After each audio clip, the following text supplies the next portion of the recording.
அனைவருக்கும் வணக்கம். இன்று நாம் காண இருக்கும் பாடம் தொல்காப்பியம். தொல்காப்பியர் கூறும் அவத்தைகள், அவற்றின் வகைகள் குறித்து நாம் காண இருக்கிறோம். தொல்காப்பியம் தமிழ் மொழியில் முதலில் கிடைத்த முதல் இலக்கண நூல் தொல்காப்பியம் ஆகும். அதற்கு முன்னரே அகத்தியம் தோன்றியிருப்பினும் நூல் முழுமையாக இதுவரை கிடைக்கப்பெறவில்லை. ஆகையால் முழுமையாக கிடைத்த முதல் தமிழ் இலக்கண நூல் தொல்காப்பியம். எழுதியவர் தொல்காப்பியர். இயற்பெயர் தெரியாததால் தொல்காப்பியர் இயற்றியது தொல்காப்பியம் என்றும், தொல்காப்பியம் இயற்றியதால் தொல்காப்பியர் என்றும் இரு நிலைகளில் கூறப்படுகிறது. இந்நூல் எழுத்ததிகாரம், சொல்லதிகாரம், பொருளதிகாரம் எனும் 3 பெரும் பிரிவுகளை உடையதாக அமைந்துள்ளது.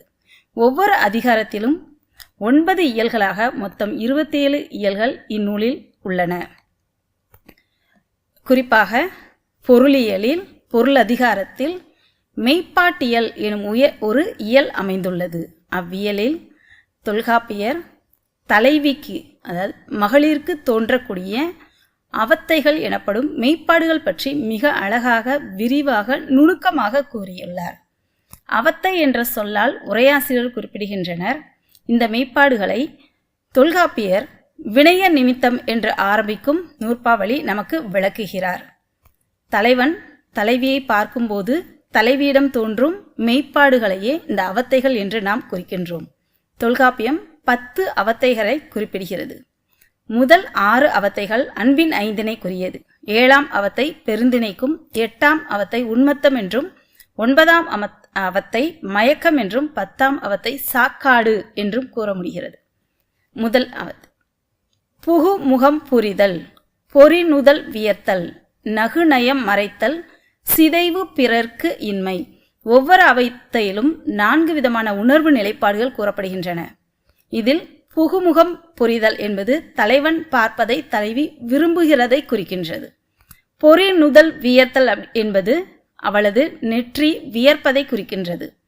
நகுநயம் மறைத்தல் என்பது தான் விரும்புவதை, அவனை பார்க்கும்போது தனக்கு உண்டாகும் மகிழ்ச்சியை அவள் மறைப்பதை குறிக்கின்றது.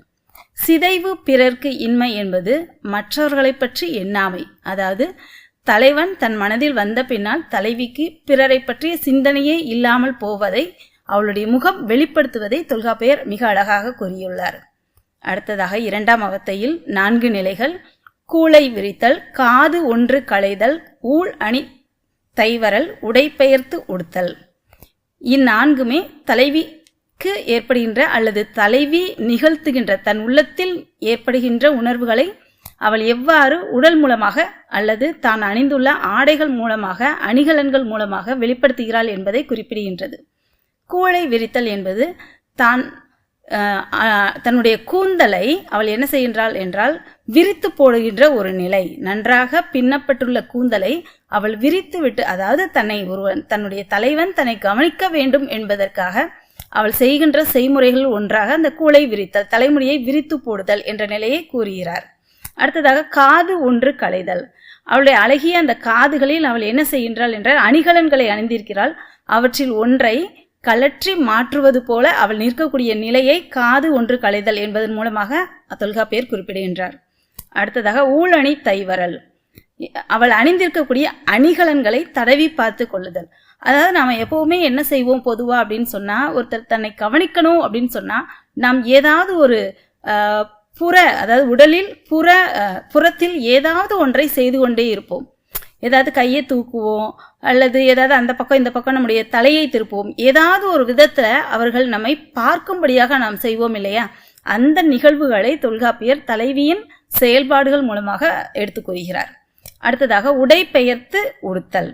அவள் என்ன செய்கிறா அப்படின்னா, அவள் அணிந்திருக்கக்கூடிய ஆடைகளை இறுக்கி உடுத்தி கொள்கின்றாள், அதாவது தன்னுடைய ஆடையை திருத்தி கொள்கின்றாள். அடுத்ததாக அல்குல் தைவரல், அணிந்தவை திருத்தல், இல் வலியுறுத்தல், இரு கையும் எடுத்தல். அல்குல் தைவரல், அணிந்தவை திருத்தல், இந்த இரண்டுமே எதை குறிக்கிறது என்றால் அவள் தன்னுடைய உடலில் அணிந்திருக்கக்கூடிய அணிகலன்களை மேலும் மேலும் திருத்தி அழகு செய்து கொள்வது. தன்னை ஒருவன் விரும்புகிறான், தன்னை ஒருவன் பார்க்கிறான் என்ற போது ஒரு பெண்ணின் மனது என்ன செய்யும் என்பதை அவர் நுணுக்கமாக கூறுகிறார். அடுத்ததாக இல் வலியுறுத்தல். இல் என்பது வீடு, இங்கு குடும்பம். தன் இல்லில் உள்ளார், தன் குடும்பத்தில் உள்ளவர்கள் தலைவனோடு அவள் பேசுவதை கண்டால் கடிவர் என்று எடுத்து கூறுதல். அடுத்தது இரு கையும் எடுத்தல். ஸோ தலைவனோடு அவள் தனியாக செல்வதற்கோ பேசுவதற்கோ உடன்பட மாட்டேன் என்று இரு கையும் கூப்பி நான் வரமாட்டேன் என்பதை எடுத்து சொல்வதை இரு கையும் எடுத்தல் என்கிறார். பாராட்டு எடுத்தல், மடம் தவ உரைத்தல், ஈரம் இல் கூற்றம் ஏற்று அலர் நாணல், கொடுப்பவை கோடல். அடுத்த ஒரு அவத்தை, தலைவனை உயர்ந்தவன் என பாராட்டுதல், பாராட்டு எடுத்தல். தான் விரும்புகின்ற ஒருவன் எப்போவுமே ஒரு பெண்ணுக்கு உயர்ந்தவனாகத்தான் தோன்றுவான். அவனுடைய குறைகள் சிறிது கூட அவனுக்கு தெரியாது. அதே நிலையைத்தான் இங்கும் கூறுகிறார். அடுத்ததாக மடம் தப உரைத்தல். மடம் என்பது அறியாதன்மை. ஒரு தலைவி பொதுவாக அந்த கால பெண்களுக்கு உரிய ஒரு குணங்கள், அதாவது பெண்ணுக்கே உரிய குணங்களில் ஒன்றாக மடம் என்பது கூறப்படும். மடம் என்றால் அறியாமை. அதையே நாம் இரண்டு நிலைகளில் கூறலாம். பெண்களுக்கு வெளி உலக அறிமுகம் இல்லை என்பதால் அவள் மட நிலையை உடையவள், அவளுக்கு எதுவுமே தெரியாது அப்படின்னு சொல்லுவாங்க. இன்னொன்று, தெரிந்தாலும் கூட, ஒரு விஷயத்தை பற்றி தெரிந்தாலும் கூட 4 பேர் முன்னிலையில் அல்லது ஆணின் முன்னிலையில் தனக்கு தெரிந்ததாக அவள் கூறிக்கொள்ளக்கூடாது என்பதே மடம்.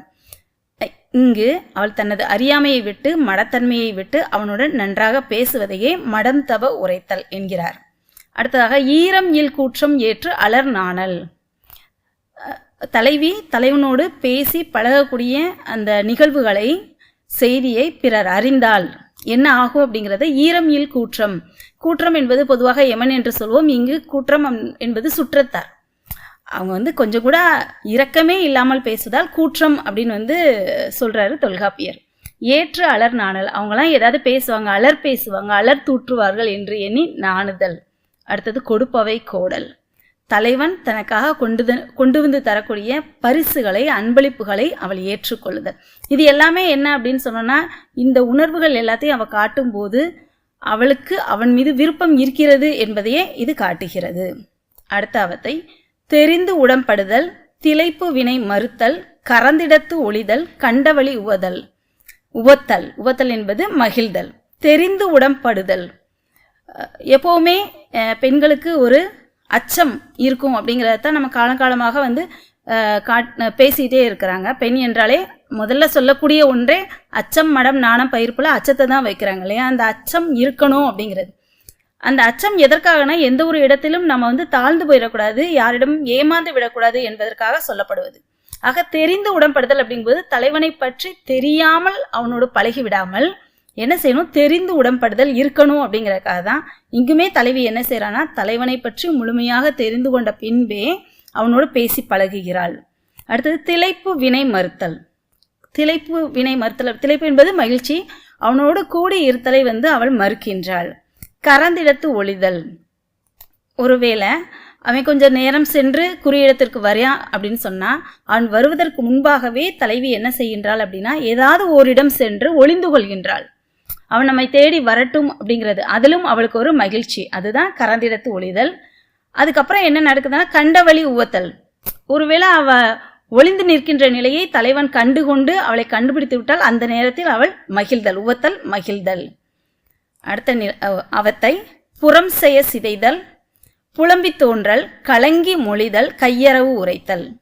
புறம் செய்ய சிதைதல், இந்த நிலைப்பாடு எதுக்கு பின்னாடி அப்படின்னு சொன்னால், இதற்கு முன்னாடி நாம் பார்த்த அவத்தைகள் எல்லாமே தலைவனை காணும்போது அவனுடன் பழகிய பின்பு அவளுக்கு அல்லது அவள் காட்டுகின்ற உணர்ச்சி நிலைப்பாடுகளை, மெய்ப்பாடுகளை காட்டுவது. இந்த 4 அவத்தை நிலைகளும் எதை காட்டுது அப்படின்னு சொன்னோன்னா, புணர்ச்சிக்கு பின்னர் நிகழக்கூடிய ஒரு உணர்வு நிலைகளை, மெய்ப்பாடுகளை காட்டுவது. புறம் செய்ய சிதைதல், அவன் என்ன செய்யறான் அப்படின்னு சொன்னா, தலைவன் தலைவியை அழகுபடுத்துகின்றான். தான் கொண்டு வந்த அணிகலன்கள் அல்லது ஆடைகள் அல்லது பூக்களை கொண்டு என்ன செய்யறான் அப்படின்னா, அவளை அழகுபடுத்துகின்றான். அந்த ஒப்பனைகளை யாரும் பார்க்கும் முன்னே அவள் என்ன செய்யறான்னா அழிச்சிடறா. ஏன்னா தலைவனை பார்க்கும்போது அவள் வந்த நிலை வேறு, தலைவனோடு அவன் இருக்கக்கூடிய நிலை வேறு. அப்போ அவளுடைய புறத்தில் அவன் செய்த ஒப்பனைகளோடு அவள் சென்றாள் என்றால் பிறர் அலர் தூட்டுவார்கள், அவர்களுக்கு தலைவனோடு இவள் பழகிய நிலை தெரிந்துவிடும் என்பதால் அவற்றையெல்லாம் அழித்து விடுதல். அடுத்தது புலம்பி தோன்றல், அவனோடு பழகியதற்காக, அவனோடு இருந்ததற்காக அவள் புலம்புதல். அவளுக்கு பிடித்துதான் தலைவனோடு இருக்கின்றாள், அவளோடு விரும்பிதான் பழகுகின்றாள் என்றாலும் கூட அந்த பெண்ணுக்கே உரிய ஒரு அச்ச உணர்வு காரணமாக அவள் புலம்புகின்றாள். ஐயோ இப்படி பழகிட்டேன், வீட்டுக்கு தெரிஞ்சா என்னாகும், ஊருக்கு தெரிஞ்சா என்னாகும் அப்படிங்கிற புழப்பத்தை காட்டுகின்றார். அடுத்து கலங்கி மொழிதல், அந்த புழப்பத்தின் மூலமாக வரக்கூடிய சொற்கள் மொழிதல். அடுத்தது கையறவு உரைத்தல். அடுத்த நிலையாக அவ என்ன வரானா, எல்லா பெண்களுமே சொல்லக்கூடிய அல்லது ஊருக்கு தெரியாமல் பெற்றோருக்கு தெரியாமல் பழகக்கூடிய அந்த நிலைப்பாட்டில் பெண்ணுடைய பங்கு தான் ஒரு ஏமாற்றத்திற்குரியதாக மாறிவிடும், தலைவன் கைவிட்டு விட்டா. அதனால் அவள் என்ன சொல்கிறா, கையறவு உரைத்தல், என்னை கைவிட்டுறாத, எனக்கு நீ மட்டும்தான் இனிமே எல்லாமே அப்படின்னு சொல்லக்கூடிய ஒரு நிலைப்பாடு. நன்றி.